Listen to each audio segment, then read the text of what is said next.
Oke, seperti janji Dedi tadi, narasumber kita terakhir di video kali ini adalah seorang olimpian yang prestasinya prestasinya waktu itu kalau nggak salah dia jadi di seluruh olimpian men's physique di dunia itu ada 62 waktu dia bertanding. Berarti dia di kategorinya adalah salah satu dari 62 pemilik badan terindah di dunia.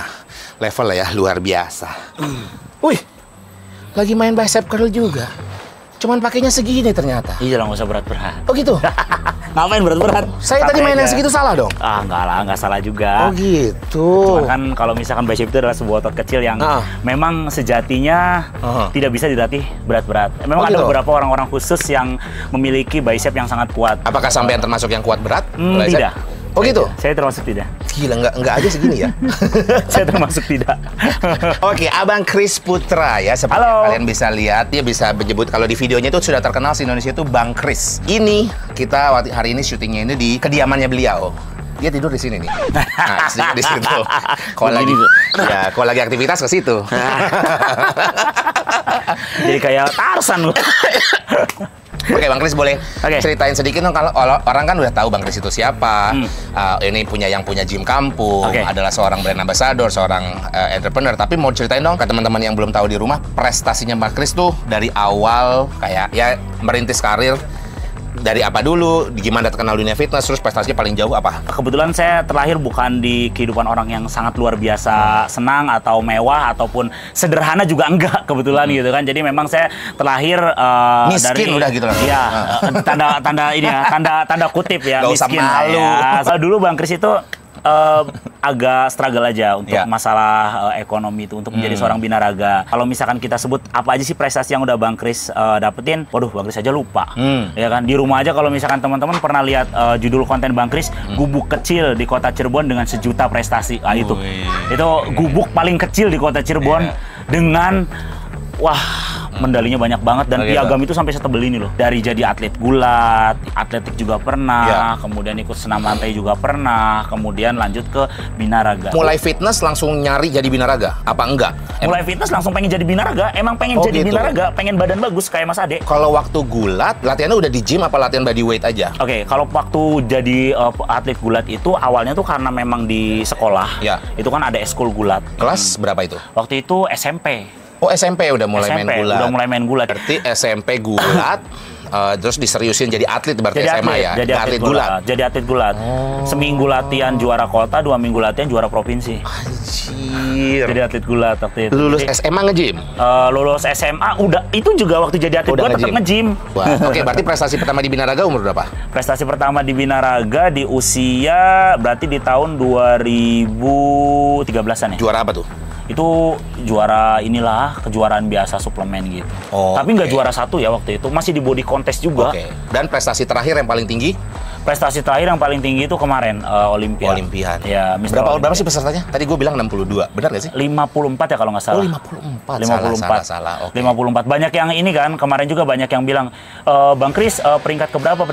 Sebenarnya nggak ada peringkat, after 15. Iya, gue lihat listnya. Udah 15, semuanya 16. Semuanya 16 gitu kan.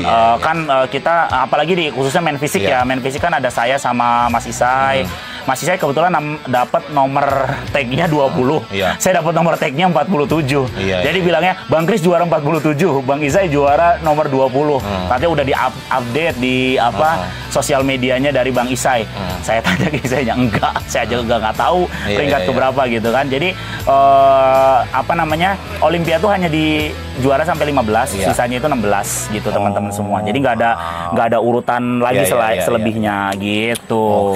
Oke. Bang Chris ini di usia yang relatif muda dan mungkin banyak di antara 54 orang itu men's physique Olimpian itu banyak yang latihan udah jauh lebih banyak, lebih panjang. Tapi kalau Bang Chris ini kenapa dia di usianya yang relatif muda sudah sebelum 30 itu ya, sudah bisa mencapai level Olimpian karena bukan ya dari nge-gym berapa tahun doang, tapi dari kecil sudah aktif berolahraga. Jadi badannya tuh sudah terbiasa dengan teknik, ngangkat berat, high volume, staminanya oke. Makanya dia tinggal apa yang dibutuhkan aja untuk menjadi binaraga, dia tinggal kejar. Yang saat ini umur belasan masih mager dan pengen Olimpian di umur 28, agak susah ya, karena dia dari SD sudah latihan body weight training itu. Jadi kalau yang di rumah juga yang mau punya anak, mau prestasinya jauh sampai Olimpian mungkin kalau di binaraga ya, bisa mulai body weight training dari sekarang itu. Oke. Karena prestasinya Olimpian nih, di antara narasumber Dedi hari ini yang paling jauh nih prestasinya sudah Bang Kris nih, sudah Olimpian. Makanya Dedi mau tanya 5 golden tips yang Bang Kris banget gitu, yang bisa dibagikan ke teman-teman di rumah dan juga buat Dedi yang kayaknya mau nih mencoba merambah dunia binaraga gitu. Yang paling utama banget itu adalah jangan menyerah. Satu, jangan itu menyerah. Karena terbentuk karena karakter saya yang memang dari keluarga yang biasa-biasa. Tapi dari situ saya berangkat, dari situ semangat saya juga tumbuh. Dan itu yang nggak bisa ngalahin sampai sekarang. Kalau teman-teman suka nanya, Bang, apa yang membuat Abang itu bisa konsisten?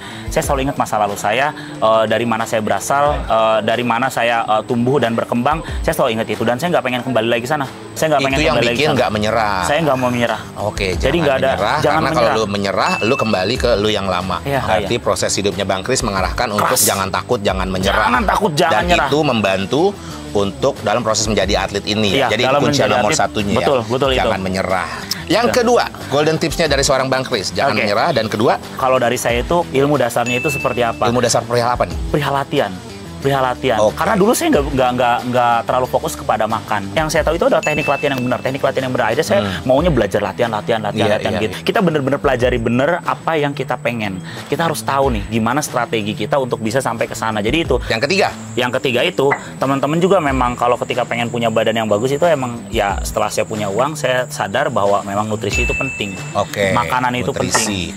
Nutrisi itu penting banget, serius. Jadi ketika kita berbicara tentang badan yang besar ternyata memang harus diisi. Pikir, Bang, aku pengen punya badan yang bagus. Nutrisi dasarnya gampang, makro dan mikro. Makro karbohidrat, protein, lemak, dan mikro itu adalah vitamin dan mineral. Kalau kayak Mas Kris ada nggak makanan khusus, apa pola makannya, timingnya yang khusus Bang Kris banget? Kalau soal nutrisi itu? Kalau saya pribadi nggak ada ya, karena saya pribadi lebih fokus terhadap latihan saya. Pola makan kita udah tahu protein ya, kita harus makan protein. Saya nggak milih-milih, saya bukan orang yang sempurna harus makan ditimbang dan segala macam. Saya pun masih banyak kurangnya dan apa yang saya bagikan real emang seperti itu. Saya makan bakso ya, saya masih makan bakso, gitu kan. Saya kalau makan mie itu terakhir kali saya 2 tahun yang lalu makan mie. Mie gitu instan kan. atau mie instan. Saya bikin konten waktu itu ada yang nantangin, Bang, bisa nggak tuh kayak Tan Boy Kun gitu kan? Dia 6 mangkok mie goreng. Nah gitu, dan kebetulan gue ngabisin 10 mangkok, Bang. Di situ saya udah enak aja makan mie, udah nggak mau makan mie karena udah terlalu banyak makannya. Ternyata memang punya badan bagus itu bukan berarti nutrisinya tuh harus mahal. Yang penting tuh protein gitu. Makanya saya mentenarkan waktu itu pernah viral tempe. Ya itu apa lagi saya makan. Ketika saya makan daging salmon, saya baru nyobain salmon ketika saya mulai naik jadi influencer. Baru ada duit gitu.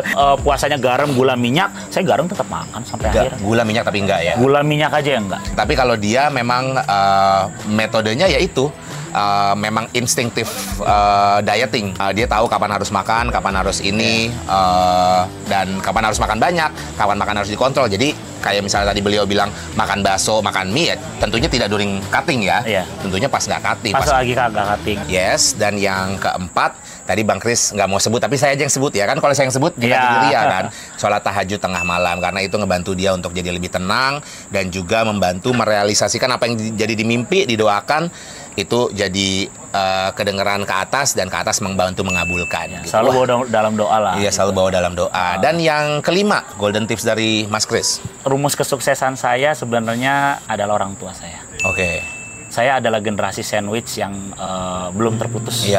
Yang dimana saya ditinggal oleh orang tua saya, ayah saya, dan saya harus membiayai keluarga besar. Itu saya tanggung semuanya. Tapi bukan berarti teman-teman itu harus seperti itu. Tapi minimal teman-teman harus hargai. Teman-teman yang punya privilege itu, hargai orang tua kalian, karena sumber rezeki kalian itu ada di ridho orang tua itu aja. Karena kebetulan saya orang tuanya satu, ya kan. Ayah saya nggak ada, sekarang juga nggak tahu ada di mana beliau. Jadi saya lebih sayang sama ibu saya. Saya hargai beliau. Tapi karena sekarang saya sudah menikah, ya saya sayang juga dengan mertua saya. Nggak ada bedanya. Saya tetap anggap dua-duanya itu sama. Dan mungkin yang membuat saya sampai ada di titik ini itu adalah itu. Ketika saya gampang membuka keran, Allah juga gampang membuka kerannya.